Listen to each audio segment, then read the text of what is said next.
Hema committee report വന്നിട്ട് ഒരുപാട് വിവാദങ്ങൾ പറയുന്നുണ്ട്. പല നടന്മാരെ പേര് റിപ്പോർട്ടിലില്ലെങ്കിലും മാധ്യമങ്ങളും സോഷ്യൽ മീഡിയ പല നടന്മാരെ പേരുകൾ പറയുന്നുണ്ട്. എന്റെ ചോദ്യം ഒറ്റ ചോദ്യം താങ്കളുടെ അടുത്ത്, മലയാള സിനിമയിൽ ഇത്ര ലൈംഗിക ദാരിദ്ര്യം ഉണ്ടോ? രണ്ട് കാര്യങ്ങളാണ്. ആരാന്റെ ഭ്രാന്ത് പിടിച്ചാൽ എല്ലാവർക്കും കാണാൻ രസമാണ്. അതുകൊണ്ട് നമ്മുടെ നടന്മാർ അഭിമാനിക്കാനും അധിക്ഷേപിക്കാനും കിട്ടുന്ന ഒരു അവസരം ആരും കളയുന്നില്ല എന്നുള്ളതാണ്. പലരും അസൂയ പൂണ്ടവരാണ്, സിനിമാ രംഗത്തെ അസൂയയോടുകൂടി കാണുന്നവരാണ്. ആ അസൂയയെല്ലാം തീർക്കാൻ പറ്റിയ ഒരു അവസരമായി സിനിമയെ കരിവാരത്തേക്കാൻ ചിലർ ശ്രമിക്കുന്നേ ഉള്ളൂ. ഈ ഹേമ കമ്മിറ്റി റിപ്പോർട്ടിൽ പറഞ്ഞത് മൊത്തം കള്ളത്തരം എന്നാണ് താങ്കൾ പറയുന്നത്? ഒരിക്കലുമല്ല. ഹേമ കമ്മിറ്റി റിപ്പോർട്ടിൽ പറഞ്ഞ വാക്ക് തന്നെ വെച്ച് ഞാൻ തുടങ്ങാം. Let me start with a caveat that these experiences are not universal. ഞാൻ ആദ്യം തന്നെ നിങ്ങൾക്ക് മുന്നറിയിപ്പ് നൽകിക്കൊണ്ട് തുടങ്ങട്ടെ, ഈ അനുഭവങ്ങൾ സാർവത്രികമല്ല. ഇതെന്റെ വാക്കുകളല്ല, ജസ്റ്റിസ് ഹേമ നൽകിയ വാക്കുകളാണ്. ആ ജസ്റ്റിസ് ഹേമ കമ്മിറ്റി എന്നാൽ വളരെ ബാലൻസ്ഡ് ആയി ഇഷ്യൂസ് അഡ്രസ് ചെയ്യാൻ വേണ്ടിയുള്ളൊരു നിലപാടുമായിട്ടാണ് മുമ്പോട്ട് വരുന്നത്. ഇതിനെ സെൻസേഷനലൈസ് ചെയ്യരുത്, ഇതിനെ നമ്മൾ കൈകൊട്ടി ചിരിക്കാനോ അധിക്ഷേപിക്കാനോ ഉള്ള ഒരു വഴിയാക്കരുത്.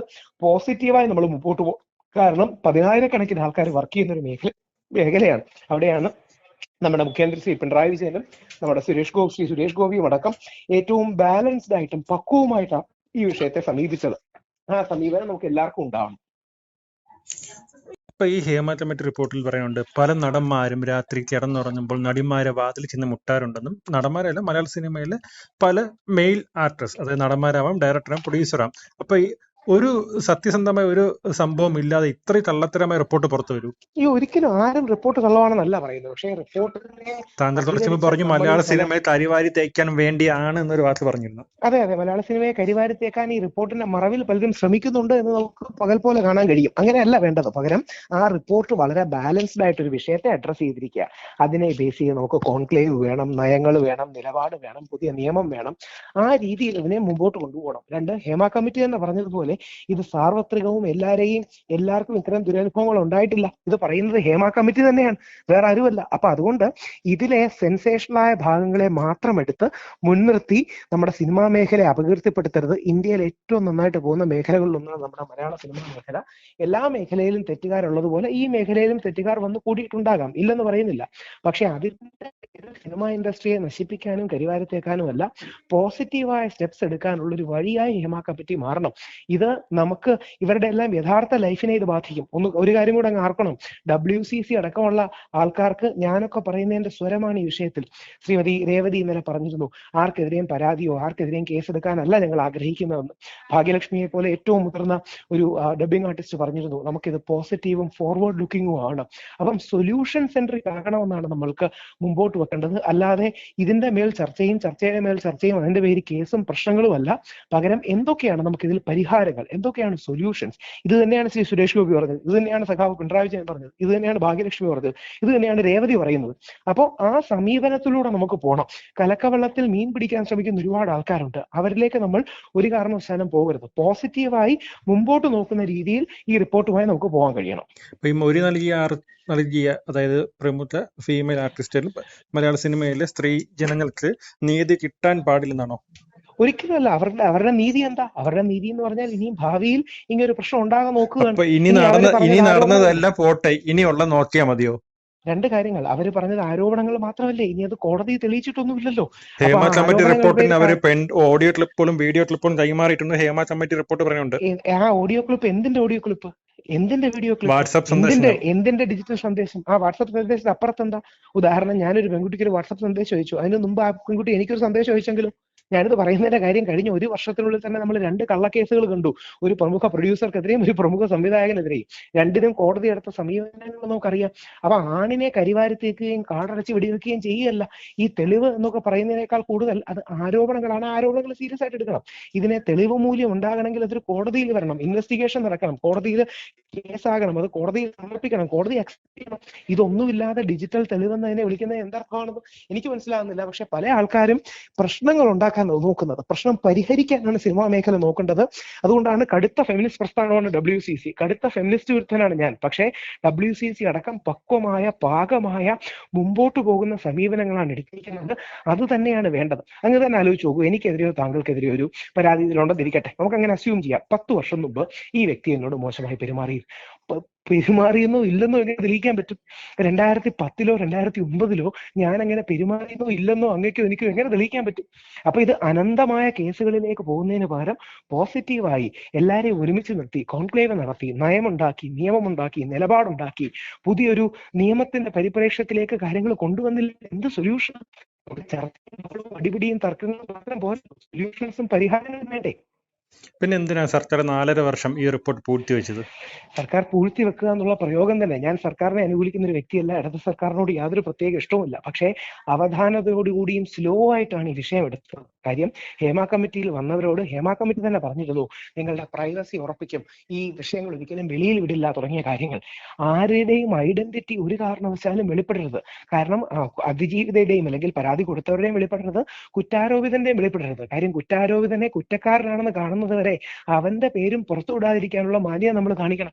അയാൾ നിരപരാധിയാണെങ്കിലോ, അയാൾ ഇനിയും ഏതെങ്കിലും കേസിൽപ്പെട്ട 5-6 വർഷം സിനിമയിൽ നിന്ന് മാറ്റി നിർത്തപ്പെട്ട് അയാളുടെ ജീവിതം ബുദ്ധിമുട്ടിലായാലോ? അയാൾക്കും വീട്ടിൽ മക്കളില്ലേ? അവർക്കും സ്കൂളിൽ ഫീസ് കൊടുക്കണ്ടേ? അയാൾക്കും EMI അടയ്ക്കാൻ കാണില്ലേ? അപ്പോൾ ആണിന്റെ ബുദ്ധിമുട്ട് ആരും പരിഗണിക്കരുത് എന്ന് പറയുന്നത് മാധ്യമങ്ങളുടെ ഒരു ഇരട്ടത്താപ്പാണ്. മാധ്യമങ്ങൾ ഈ വിഷയങ്ങൾ റേസ് ചെയ്യുന്ന വളരെ പോസിറ്റീവാണ്. ആണുങ്ങൾ എന്ത് ചെയ്താലും മാധ്യമങ്ങളൊന്നും മിണ്ടാൻ പാടില്ല താങ്കളുടെ അഭിപ്രായം? അല്ല, കോടതി കുറ്റക്കാരനാണെന്ന് വിധിച്ചാൽ ആരെ വേണമെങ്കിൽ ആക്രമിച്ചോളൂ. ഇല്ലെങ്കിൽ അങ്ങനെ തന്നെ ആലോചിച്ച് നോക്കൂ, കഴിഞ്ഞ 1 വർഷത്തിനുള്ളിൽ 2 പേരെ ആക്രമിച്ചിട്ട് എന്തായി? മാധ്യമങ്ങളെ കുറിച്ച് കോടതി കൂടെ പറഞ്ഞൊരു കാര്യമുണ്ട്. പോലീസുകാരോട് കോടതി ഒരു പ്രത്യേക പ്രൊഡ്യൂസറിന്റെ കേസ് ചോദിച്ചു, ഇയാളെ അറസ്റ്റ് ചെയ്യാൻ നിങ്ങൾ എയർപോർട്ടിലോട്ട് പോകുന്ന മീഡിയക്കാരെ കാണിക്കാനല്ലേ? താങ്കൾ അടക്കമുള്ള ആധുനിക മാധ്യമങ്ങളെ ഇംപ്രസ് ചെയ്യാൻ വേണ്ടിയാണ് പോലീസുകാർ പലതും ചെയ്യുന്നത്, നിങ്ങളുടെ കൈയടിക്ക് വേണ്ടിയാണ് പലതും ചെയ്യുന്നത്. അങ്ങനെ ആരുടെയെങ്കിലും എന്താ പറയുന്നത് വിംസ് ആൻഡ് ഫാൻസീസ് അല്ലെങ്കിൽ മാധ്യമങ്ങളുടെ കൈയടിക്ക് വേണ്ടി പോലീസ് തരം താഴ്ന്ന രീതിയിൽ പ്രവർത്തിച്ചതാണ് ദിലീപ് കേസിലടക്കം നമ്മൾ കണ്ടത്. അതായത് ദിലീപ് നിരപരാധിയാണ്, ദിലീപിനെതിരെ ഒരു തെളിവില്ല, പക്ഷെ എന്തെങ്കിലും പറഞ്ഞ് പുള്ളിയെ പിടിച്ചകത്തിടണം.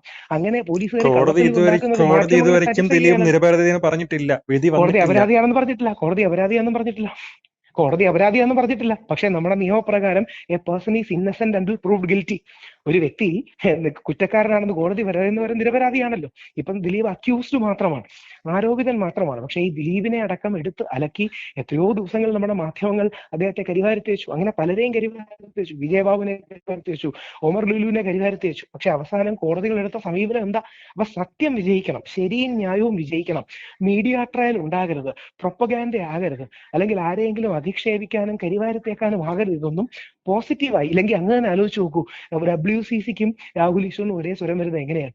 WCCയിലെ ആൾക്കാർക്കടക്കം ഇതേ നിലപാട് വരുന്നത് നമ്മൾ എല്ലാ സിനിമ നന്നായി കാണണമെന്ന് ആഗ്രഹിക്കുന്നവരാണ്. നടി മഞ്ജു വാര്യർ ഇതുവരെയ്ക്കും വാ തുറന്ന് സംസാരിച്ചിട്ടില്ല. Manju Warrier lady super star ആണ്, നമ്മുടെ ചരിത്രത്തിലെ ഏറ്റവും പ്രധാന അഭിനേത്രിയാണ്. അവർക്ക് അവരുടേതായ നിലപാടും കാര്യങ്ങളും കാണാം.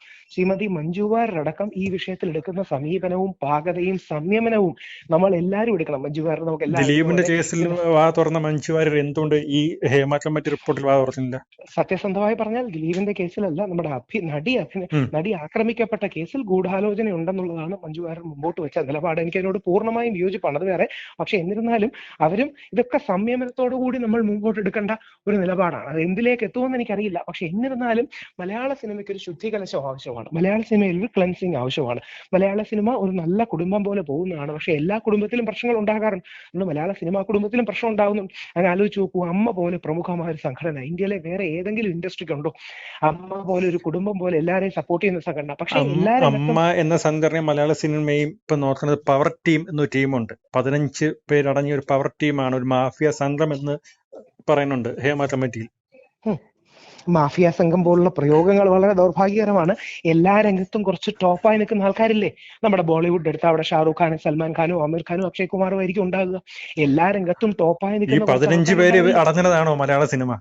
ഒരിക്കലുമല്ല. ഈ 15 പേർ ആ ഹൈറാർക്കിയുടെ അല്ലെങ്കിൽ ആ ത്രികോണത്തിന്റെ മേളിലുണ്ടാകും. അത് എല്ലാ രംഗത്തും ഒരു ടോപ്പ് ആൾക്കാർ കാണില്ലേ? IAS മേഖലയിൽ കാണില്ലേ? സിനിമാ മേഖലയിൽ കാണില്ലേ? റേഡിയോ മേഖലയിൽ കാണില്ലേ? മാധ്യമ രംഗത്ത് കാണില്ലേ? എല്ലാ രംഗത്തും അതുപോലെ ഉണ്ടാകും. അപ്പോൾ അവർ തെറ്റ് ചെയ്യരുത്, അവർ ആരെയും ചൂഷണം ചെയ്യരുത്. കോമ്പറ്റീഷൻ കമ്മീഷനിൽ ശ്രീ വിനയൻ പോയിരുന്നു. അന്ന് ഈ അങ്ങ് പറഞ്ഞ ചില ആൾക്കാരുടെ പേര് കോമ്പറ്റീഷൻ കമ്മീഷൻ എടുത്ത് പറഞ്ഞിട്ടുണ്ട്. തിലകനെ ബാൻ ചെയ്യുന്നതിൽ, വിനയനെ ബാൻ ചെയ്യുന്നതിൽ ചില ആൾക്കാർ, അതിൽ നമ്മുടെ പ്രമുഖ എല്ലാ ഭാഗത്തുള്ള നടന്മാരും ഉണ്ട്. നമുക്കറിയാം ആരൊക്കെയാണ് അവരുടെ പേരുകളും. അപ്പൊ അവരാർക്കെങ്കിലും തൊഴിൽ നിഷേധിക്കരുത്. ഇപ്പം പാർവതി തിരുവോത്ത് എന്റെ നല്ല സുഹൃത്താണ്. പാർവതിയുടെ ഫെമിനിസ്റ്റ് നിലപാടിനോട് ഒരു യോജിപ്പുമില്ല. പക്ഷെ പാർവതി കേരളം കണ്ട ഏറ്റവും വലിയ കലാകാരികളിൽ ഒന്നാണ്. പാർവതിക്ക് പലപ്പോഴും അവസരങ്ങൾ നിഷേധിക്കപ്പെട്ടു. അപ്പൊ അങ്ങനെ ആരുടെയും അവസരം നിഷേധിക്കാനുള്ള ഇട നമ്മുടെ നാട്ടിൽ ഉണ്ടാകരുത് എന്ന കാര്യത്തിൽ ആർക്കും സംശയം ഉണ്ടാകില്ല. എന്നാൽ അതോടൊപ്പം ഇത് നന്നാകണമെന്നുള്ള ഏറ്റവും പോസിറ്റീവ് സ്പിരിറ്റിൽ വേണം നമുക്ക് മുമ്പോട്ട് പോകാൻ എന്നുള്ളതാണ് അഭ്യർത്ഥന. അവസാനം ഒറ്റ ചോദ്യത്തിലേക്ക് ഇനി നടക്കാൻ, അതായത് മലയാള സിനിമയിൽ മഹാനടൻ തിലകന്റെ മകൾ ഇന്നലെ ഒരു സ്റ്റേറ്റ്മെന്റ് പുറത്തുവിട്ടിട്ടുണ്ട് മാധ്യമങ്ങളടുത്ത്.